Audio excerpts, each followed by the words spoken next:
It was not unknown for a ship to fail, for a landing to turn bad. Usually a vessel of any species would aim for the emptiest space they could find, and pray for rescue. Aristotle, proudest of the recovered colonies of Earth, began with a sense of surprise when an obviously powered object began tumbling through their local space, then was stunned when it seemed to be destined to hit the main city complex and appeared to be correcting its course towards it.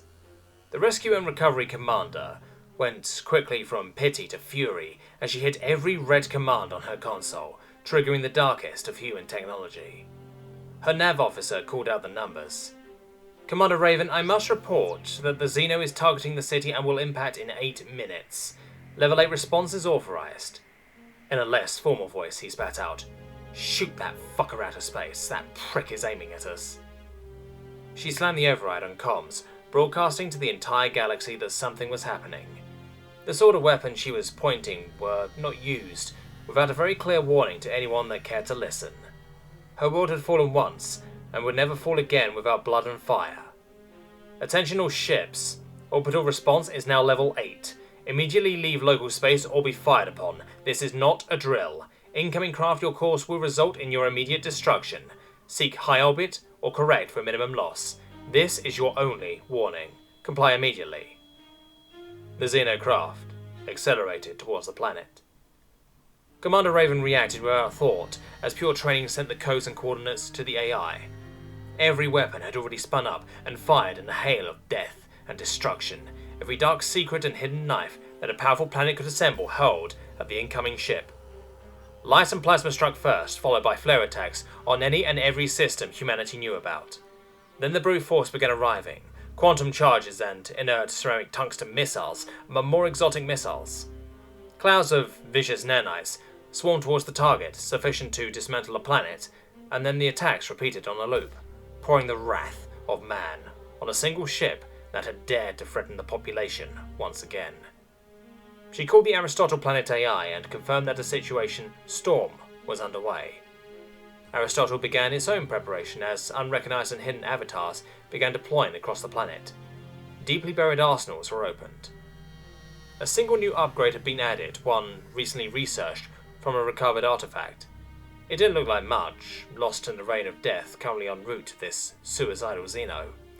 Every fleet in the human defense force had been given red line orders to the system, and anything vaguely shaped, crewed, or commanded by mankind was turning towards the planet. Deep in the crust of Aristotle, another system was building, preparing to revenge the death of the planet should all else fail. Improved and renewed, once again Oberon prepared to weaponize the dead. This time the inhabitants knew it would happen and grabbed their weapons of choice. With a twisted sense of humour, they called themselves the Ancestors, since they claimed they would be the voices of the dead. The Xeno, currently known simply as the Target, seemed to pass undamaged through the initial fiery rage that Raven sent at it. Her AI narrowed the field of fire and swapped out wavelengths as it adjusted to the target. Something in the reign of heavies, those weapons that had a physical form, seemed to have an effect, and the enemy was slammed off course. Again, the AI swapped out his weapons and narrowed its range of munitions. All of this took precious nanoseconds. The Xeno continued to approach, again correcting to aim at the city. Scans showed it as unknown form, field strength unknown, weapons unknown. Raven cursed as all her systems told her that they knew nothing. Then it began to shoot back, dark beams from some unknown tech picking her missiles out of space as some odd multicolored shield absorbed her incoming fire without damage. Her AI grabbed every record it could, trying to match weapons as quickly as they were shot or absorbed by this bizarre enemy. Flare after flare failed to penetrate the systems of the enemy ship until the AI had to cease firing them because the battlefield was becoming a mess of signals. Still, it fought to narrow down what it was that Raven had fired that had caused damage, flashing through frame-by-frame recordings. The nanite swarms had burned in the enemy's fields and left the enemy ship untouched. Again, the AI narrowed the choice of weapons as Raven watched it close the distance. She stopped cursing and triggered the testament for the planet, sending every terabyte of information she had out to her allies before the end. The Xeno accelerated again, reaching an apocalyptic speed as it approached. The impact alone would render the planet a sterile inferno. The defences again swapped out their loads, nanites building them in the few seconds left, and then, finally, the entire arsenal deployed was based on the newest upgrade. All were heavies, and they were set to a variety of loads and speeds as they slammed into the enemy ship. Wave after wave fired into the narrow field of fire, crushing the Xeno's momentum and spinning his course away from the city. Success breeds success, and more of the new exotic missiles filled the air. The Xeno stalled in low orbit, battered but not broken by the continuous swarm of missiles. It fell uncontrolled towards the surface, and Aristotle himself took control of the defense. Orbital Defense handed off the missile control, and Raven watched as her munitions were directed by the planetary AI to slam the Xeno deep into the empty sands of the southern desert.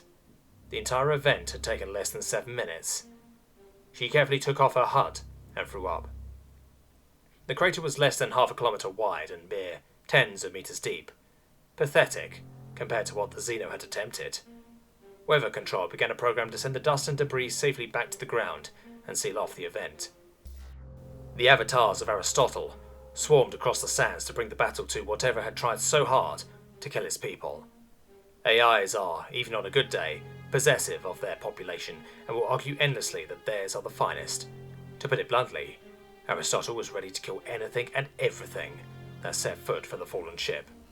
Given its recent success, it had equipped its avatars with the same exotic projectile that had proved successful against the ship. Within an hour, the crater was surrounded by grey-skinned machines, primed with weapons that a soldier from centuries ago would recognise. If there was some disconnect with nano-built AI avatars, weaponized with 50 caliber, chemically propelled projectile machine guns, no one important was around to mention it. Aristotle watched as the enemy's fields began to fail and held his troops back.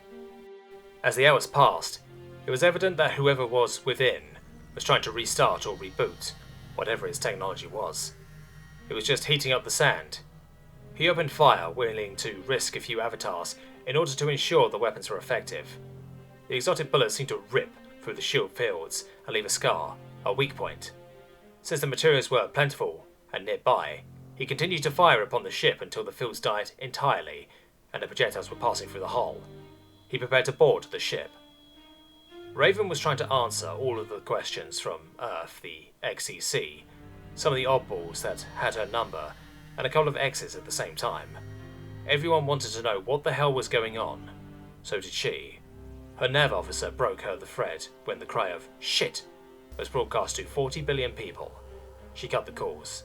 She turned and saw her nav officer standing at his deck and calling out a long stream of orders. She was about to interrupt when she saw it. Outside, well within the orbit of Aristotle, a vast circle of fire had erupted. Standing for Blood Debt had been guarding this silly little universe for, in his opinion, a very long time.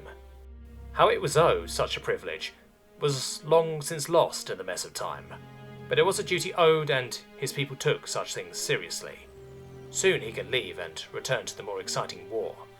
Since no one seemed to be watching, he slipped into a nearby universe and began feeding on a red sun. It would have been a pity to see it go to waste. He felt the little universe of Nessie would survive for another day or so without him, so he even took the time to mark the local time so he didn't miss a few million years by mistake.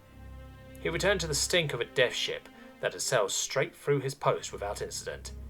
His embarrassment alone would have powered civilizations. His colour would have matched the reddest sun. He would be forever remembered as left on for food, or worse. He scented the trail and hurried to catch the enemy.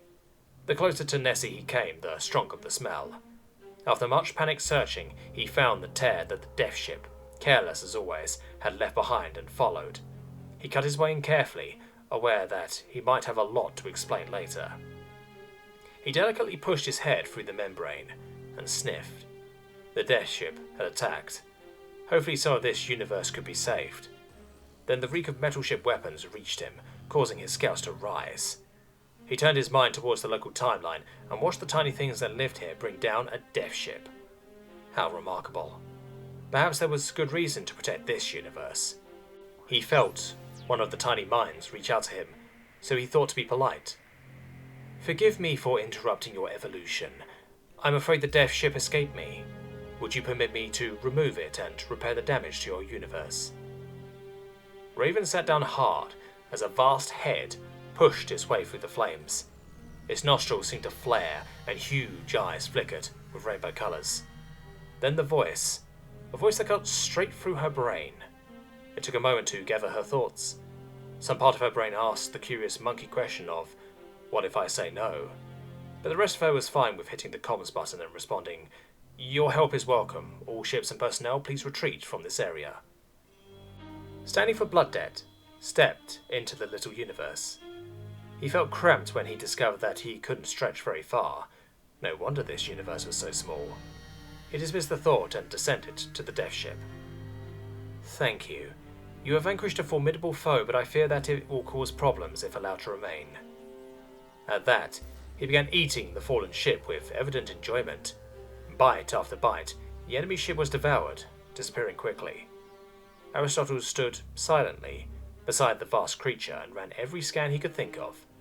Finally, there was a grunt from the beast, and some core creature was torn from the wreckage and eaten with a scream of rage from the unfortunate. The vast head turned to one of Aristotle's avatars. Thank you. I feel that yet again my people owe you a debt. We will continue to stand guard on your universe. Please enjoy your evolution uninterrupted. Goodbye. He leapt back through the cut he had made and relaxed with a full stomach. He regarded the tear in the pretty membrane left by the death ship. Perhaps he could do better. He grabbed one of the dead universes nearby and began weaving a proper skin for Nessie, one that would prevent the death ships from entering again. It might take some time, but then to him, time was something that happened to other people. Raven stood beside the Aristotle avatar. Do you have the faintest idea of what the hell just happened? Aristotle shook his head. Do you have any idea why they are standing guard?